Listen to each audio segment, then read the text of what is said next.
Stephen Albert. I'm a podiatrist at Rocky Vista University. And this question's for Ivor. You mentioned vitamin K2 and the calcium score. And K2, as I understand it, takes ectopic calcium out of areas that it shouldn't be. And so if someone's been taking vitamin K2, does that somewhat alter the results of that cardiac calcium score? It could do. So the thing about K2 is there's osteocalcin and matrix GLA protein, and all of those interacting reactions. Some people have a belief that the K2 or that the calcification is inappropriately calcium ending up in the arteries inappropriately because of certain reactions, and that's bad calcium damaging your artery. That's one school of thought. I'm in the other school of thought where calcium is actively recruited as bone matrix formation as a response to injury to help the injured tissue. So the people who believe that it is just a bad thing and the K2 will magically get it out, I don't really subscribe to that, though they could be correct. The main question that comes out is, it does appear that K2 will help lower calcification. That's fair enough. Whether it does it by leaching out the calcium, regardless of which mechanism you believe, or whether K2 promotes health and lower inflammation and leads to less calcification for that reason, I don't think is fully known. Another question that comes up is, if you take K2 and you perceive that it helped you lower your score, yet more people say, well, now you're taking calcium out of the plaque where it was stabilizing the plaque, and you may have extra risk because the calcium's been taken out. Now, I certainly don't believe that, because if the system leaches calcium gently back out of the atheroma, I am pretty certain that that will always be a good thing, right? That the progressive process has been stopped, and now the calcium is simply returning and leaching back again. But I don't think anyone has the full monopoly on the truth of any of this.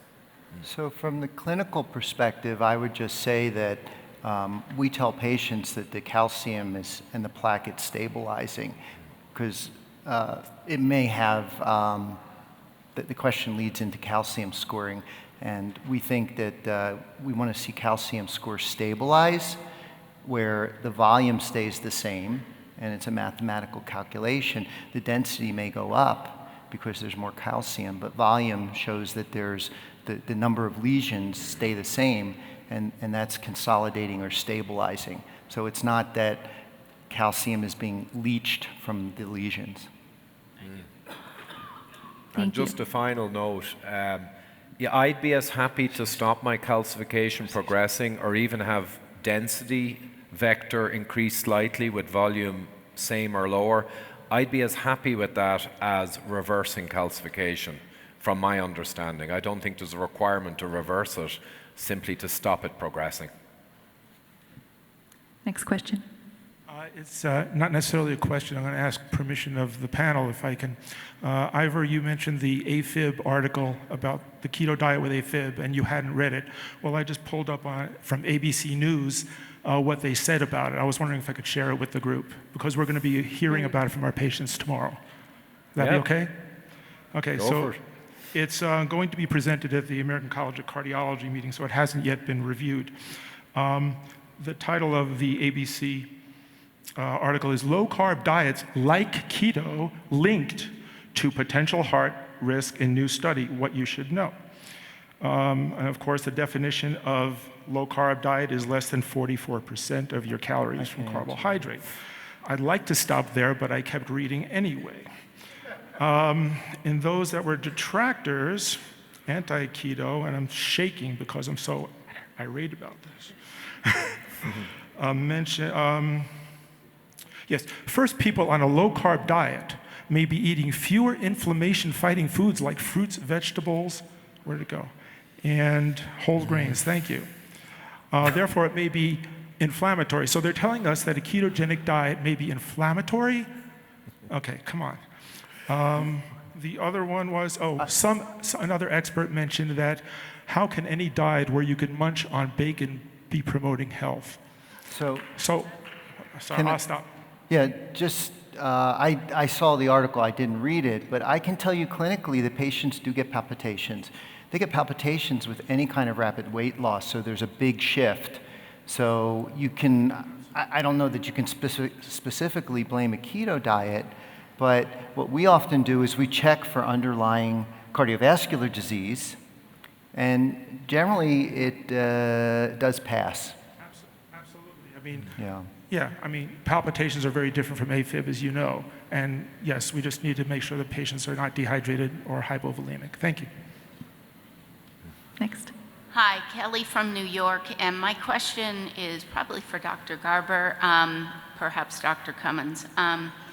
You mentioned supplements, and yet you did not give us any specifics. So are there any supplements that you might suggest, number one, to help with a plateau and improve continued weight loss? And then the other might be to, help us to, if we have calcification, this would be So, Dr. Cummins, improve our profiles. okay, full transparency. Although Yes. I often refer to Ivor as Dr. Cummins, Oh, he's an engineer. oh. Okay. It's actually better than a Professor. doctor, but I'm not a doctor.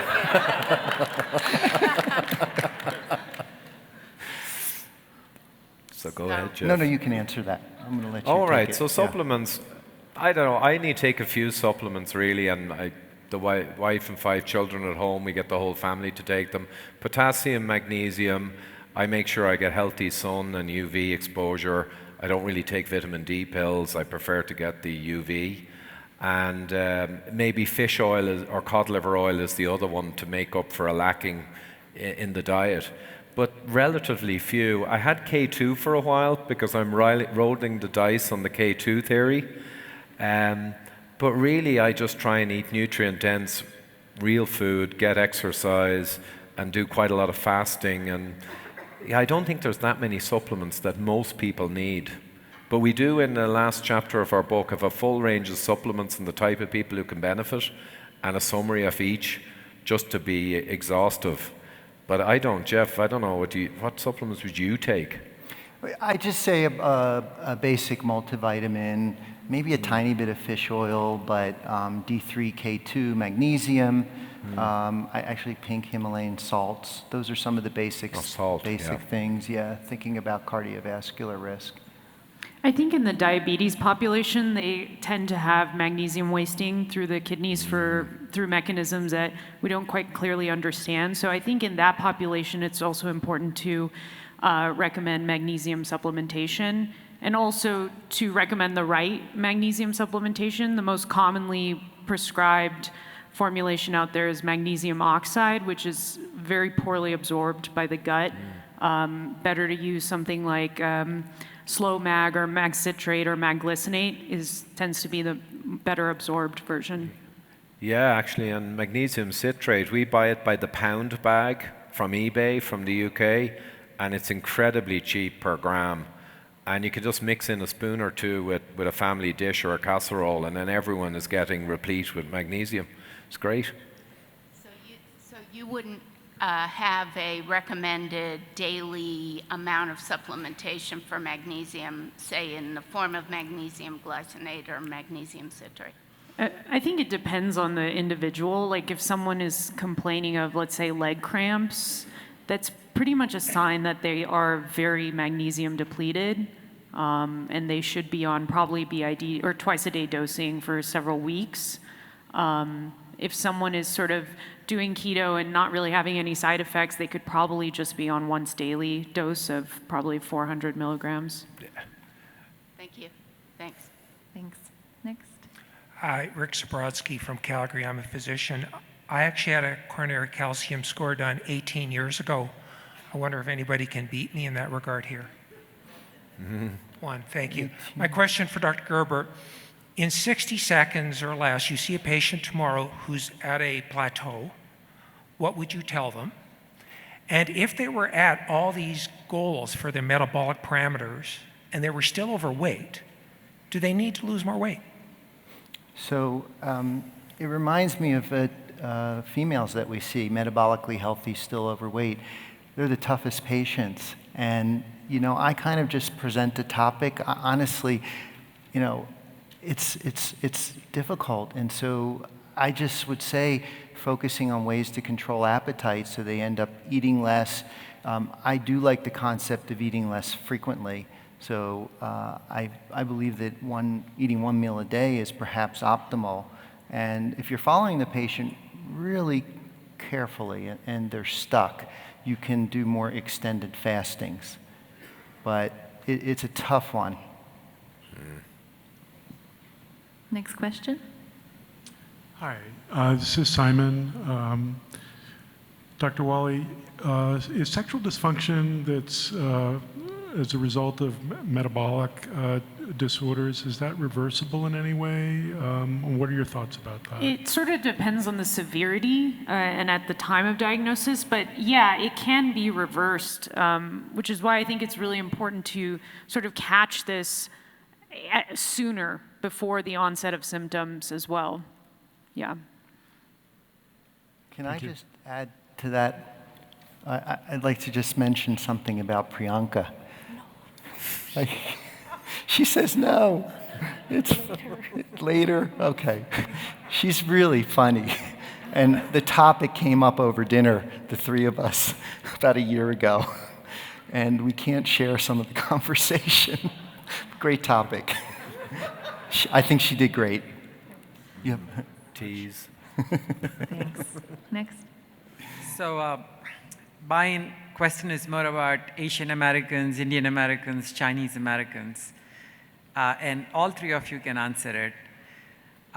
They get diabetic at a much lower weight, and the prevalence is so much higher. Do you think that has to do with their diet? Does it have to do with their personal fat threshold of these groups? Or is it related to genetic factors and civilization or whatnot? So it's so interesting that the Indian population that are mostly vegetarians have the TOFI body fit, and yet they become diabetic so easily. There's kind of like what is that called? A genetic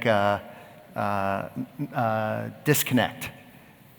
And I think it's a combination of all those nadir. Evolutionary misfit. Yeah, with genetic susceptibility and then putting in the wrong environmental inputs like certain foods together, synergistic. But yeah, the PFT, the personal fat threshold, they certainly, I remember Ted Naiman's quote, all of his Indian patients, they're not full-blown diabetics, but he knows they're diabetic. And he said, basically, they put on 7 or 10 pounds around here, bam, they're diabetic. So it does seem to be an artifact of their genetic heritage as well. thanks. Next. Hi, I'm Sue. This question is for Ivor. You mentioned in your talk that there were two native populations with very low calcification and the Tismi. Semaine, yeah, Tismi. I believe. Yeah. And you also mentioned that they ate a native diet. Could you be a little more descriptive about what native means? Right. Well, their diets, the point about them is, I suppose, the calcification point, and it's a point around LDL particle counts mainly. The downside for the low-carb community is the Semaine were hunter-gatherers, but they had a lot of whole food carbohydrates in their diet. Now, they had 0 sugar, 0 vegetable oil, 0 processed food for their whole life. So I would say that someone can have a 70% carb diet if it's all unprocessed natural foods for their lifetime. Now, our modern population, it's too late. The machines are all broken. So it's too late to do a native 70% carb diet now when you've got fundamentally diabetic physiology. But in fairness, they were relatively high carb people. Now, the Katavans were around 30% saturated fat from coconut, and they ate a lot of fish as well. So they had high saturated fat and highish natural unprocessed carbs. What was unique about them, I think, was they had no processed carbohydrate, no seed oils, no sugars, and they were lacking a lot of other modern contaminants. They also had great community. They were out in the sun. They were fit and healthy. They had so many things going for them. They could actually accommodate a relatively high-carb whole foods diet for a lifetime. So low carb is a great tool for our modern population, but it's not a necessity if you start off with all the rules in the right place, except you're eating quite a lot of whole food carb. If you start from birth with that, I'm sure you can achieve a long life. Thank you. Next up. Hey there, Ted Eaton, family physician, Kaiser Permanente. Speaking of real food, can you reconcile the different messages we're getting around industrial bean and seed oils? And this is for all of you. Me or Jeff? What was the question? Seed oils. Seed oils. We've been getting different messages this weekend about that. Can you reconcile that Well, for the audience? Well, we do disagree with Dariush on that one. So we went on. Can you say why? Can you give some examples? Well, He yeah. threw out some health Well, benefits. Maybe you could give the other Well, side. the whole idea is that they're very prone to oxidative stress. So when the pathologist looks in the microscope at atherosclerotic plaque, it's filled with PUFA, not with monounsaturated or saturated fat. So saturated fat, monounsaturated fat are biologically stable molecules. So, Ivor and I talk about it all the time that PUFAs, polyunsaturated fats, are signaling molecules. They were never intended to be an energy source. I think, the associational data I have no faith in whatsoever, because people from the megaphone were told to eat polys and take that fat out for decades. And then you find out people that ate a little more polyunsaturated fat are healthier. Well, yeah, they were the guys who listened and were concerned for their health. So that effect of healthy user bias could blow away the associations. But the other thing is the temporality. The saturated fat and meat have fallen in the last 50, 60 years, red meats. What has gone up in line with our explosion in CVD are sugars, refined carbs, and seed oil. So soy oil has gone up by a factor of 1,000 since the turn of the century. Then you have all the science, the oxidization of these oils. They are delicate molecules. The human requirement is 0.5 to 1% of energy in diet. That's what we had for all of evolution. Now we've suddenly gone up to 10%. So we're taking signaling molecules and we're eating them as fuel. But the biggest thing I think, and I am going to start researching it more, I did a podcast with Tucker Goodrich, 2 hours long, a couple of weeks ago. I'll release it in the next couple of weeks. And he has done amazing research on 4-HNE, or the very mechanisms by which excessive polyunsaturated linoleic omega-6 oils cause damage at every level in our bodies by the creation of free radicals and actually a cascade, a self-reinforcing cascade. And all of our oxidized lipoproteins, it's the polyunsaturates in the LDLs that are oxidized. So Dari has his associational data and some other associational data looking at blood markers of linoleic. There's a complex reason why that's wrong. I can't get into here. And they've got these signals. But I just think if you look at the totality of the science, it makes no sense to take industrial seed oils in place of healthy, ancestral, real foods. It's almost offensive.